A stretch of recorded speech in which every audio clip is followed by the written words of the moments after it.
നമസ്കാരം.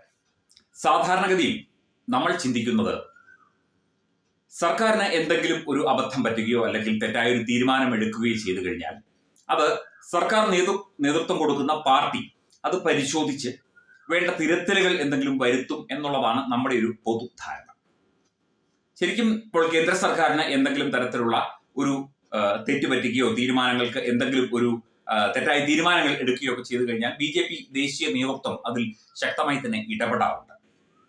പക്ഷെ കേരളത്തിൽ അങ്ങനെയല്ല. സർക്കാർ എന്ത് തീരുമാനമെടുത്താലും പാർട്ടി സർക്കാരിനൊപ്പം നിൽക്കും എന്നതാണ് നമ്മൾ കണ്ടുകൊണ്ടിരിക്കുന്ന ഒരു കാര്യം.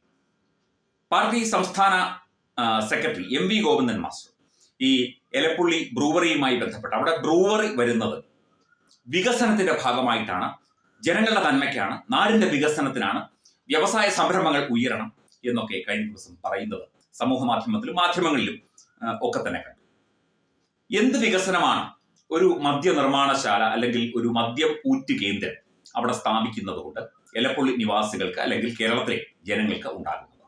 ലക്ഷക്കണക്കിന് ലിറ്റർ ഭൂഗർഭ ജലം ഊറ്റിയെടുത്ത് അവിടുത്തെ ജനങ്ങളെ ബുദ്ധിമുട്ടിലാക്കി, അവരുടെ കുടിവെള്ളം മുട്ടിച്ച്, അവരുടെ അന്നം മുട്ടിച്ച്, അവരുടെ പ്രകൃതിയെ ഇല്ലാതാക്കി, അനധികൃതമായി അനുമതി കൊടുത്ത് ഒരു മദ്യനിർമ്മാണശാല അവിടെ സ്ഥാപിക്കേണ്ടത് ആരുടെ ആവശ്യമാണ്?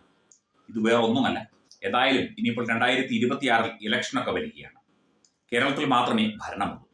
അപ്പോൾ പോകുന്ന സമയം ഇനിയിപ്പോൾ വളരെ കുറച്ച് സമയം മാത്രമേ സർക്കാരിന് സമയമുള്ളൂ, ആ കാലാവധിയുള്ളൂ. അപ്പൊ പോകുന്നതിന് മുൻപ് എന്തെങ്കിലുമൊക്കെ വാങ്ങിക്കൊണ്ട് പോകാം എന്നുള്ള ധാരണയിൽ കോടികൾ മറിഞ്ഞു എന്ന് കേൾക്കുന്നു. നമുക്കറിയില്ല. MV ഗോവിന്ദനും വാങ്ങിയോ പൈസ എന്നും നമുക്കറിയില്ല.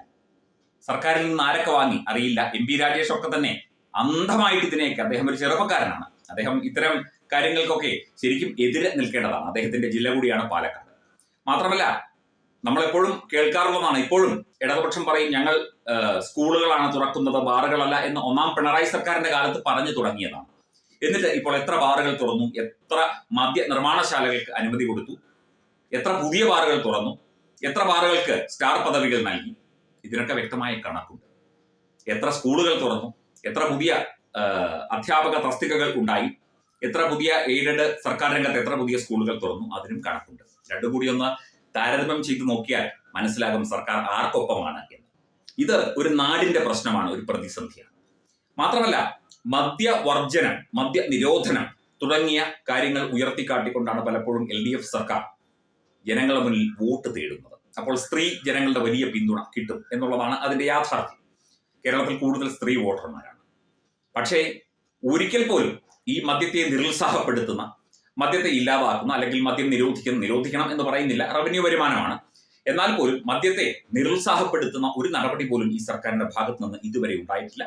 അതിന്റെ ബാക്കി പത്രമാണ് ഈ ബ്രൂവറിക്ക് എലപ്പുള്ളി ബ്രൂവറിക്ക് അനുമതി കൊടുക്കുന്നതിലൂടെ സർക്കാർ ചെയ്യുന്നത്. ഇതിൽ കോടികളുടെ അഴിമതി ഉണ്ടെന്ന് പറയുന്നു. ഇനിയും പലതും ഇത്തരത്തിൽ പല ബ്രൂവറികൾക്കും അതുപോലെയുള്ള പല ഇത്തരത്തിലുള്ള വ്യവസായങ്ങൾക്കും, ഭൂഗർഭ ജലം ചൂഷണം ചെയ്യുന്ന പല വ്യവസായങ്ങൾക്കും അനുമതി കൊടുക്കാൻ പോകുന്നു എന്ന് കേൾക്കുന്നു. എന്തൊക്കെയായാലും ജനങ്ങളെ ബുദ്ധിമുട്ടിക്കുന്ന ഒരു നടപടിയാണ്. അതിന് CPM എന്ന സാധാരണക്കാരുടെ പാർട്ടി, തൊഴിലാളികളുടെ പാർട്ടി എതിര് നിൽക്കുകയല്ലേ വേണ്ടത്, അല്ലെങ്കിൽ അതിന് തടയിടാൻ വേണ്ട നടപടിയെടുക്കുകയല്ലേ വേണ്ടത്? ഈ എലപ്പുള്ളിയിലെ പ്രാദേശിക CPM നേതൃത്വം ശക്തമായ എതിർപ്പാണ് രേഖപ്പെടുത്തിയത്. അവർ പൊതുവേദിയിൽ പോലും അത് പറഞ്ഞു. ഈ ബ്രൂവറി ഇത് അനുവദിച്ചത് അത് ശരിയായില്ല എന്ന ഒരു നിലയ്ക്കാണ് പാലക്കാട്ടെ നേതാക്കളൊക്കെ തന്നെ സംസാരിച്ചത്. പ്രാദേശിക വിഷയമായി ഇതിനെ കാണാനാകില്ല, എന്നാൽ പോലും പ്രാദേശിക CPM നേതൃത്വം ശക്തമായ എതിർപ്പാണ് ഈ ഒരു വിഷയത്തിൽ രേഖപ്പെടുത്തിയത് എന്ന് കേൾക്കുന്നു. ഇനി അവർക്ക് പണം കിട്ടാഞ്ഞിട്ടാണോ എന്നറിയില്ല. എന്തൊക്കെയായാലും CPMന്റെ പ്രാദേശിക ഘടകം എതിർത്തിട്ട് പോലും ഇതിന് അനുമതി കൊടുത്തുകൊണ്ട് മുന്നേറാൻ തന്നെയാണ് സർക്കാർ തീരുമാനിച്ചിരിക്കുന്നത്. അതിന് എല്ലാവിധ ഒത്താശകളും ചെയ്തുകൊണ്ട് പാർട്ടിയും ഒപ്പമുണ്ട്. അപ്പോൾ പിന്നെ ആരെയും പേടിക്കേണ്ട കാര്യമില്ലല്ലോ. പാർട്ടിക്ക് സ്വന്തമായി കോടതിയുണ്ട്, സ്വന്തമായി അന്വേഷണ കമ്മീഷനുണ്ട്, പാർട്ടിക്ക് സ്വന്തമായി തീരുമാനങ്ങൾ എടുക്കാനുള്ള കമ്മിറ്റിയുണ്ട്, എല്ലാം ഉണ്ട്. എല്ലാ സംവിധാനങ്ങളോടും കൂടിയ പാർട്ടിയാണ്. ഇവിടെ ജനങ്ങളൊക്കെ പിന്നീടേ വരുന്നുള്ളൂ. എല്ലാത്തിനും വലുത് ജനങ്ങളാണ് എന്ന് പറയുന്ന ഒരു പാർട്ടിയിൽ നിന്നാണ് ഇത്തരം നടപടികൾ ഉണ്ടാകുന്നത് എന്നതാണ് ഏറ്റവും വിഷമകരമായ, ദുഃഖകരമായ കാര്യം. ശരിക്കും ജനദ്രോഹ നയം തന്നെയാണ് ഇടതുപക്ഷ സർക്കാർ, ഒന്നാം പിണറായി സർക്കാരും രണ്ടാം പിണറായി സർക്കാരും തുടർന്നു പോകുന്നത്. Edubix online executive education, focus physiotherapy centre Pattom, Unnat engineering Gujarat, തീർത്ഥയാത്ര.com, അയൺ ബിൽഡ് ഗുജറാത്ത്.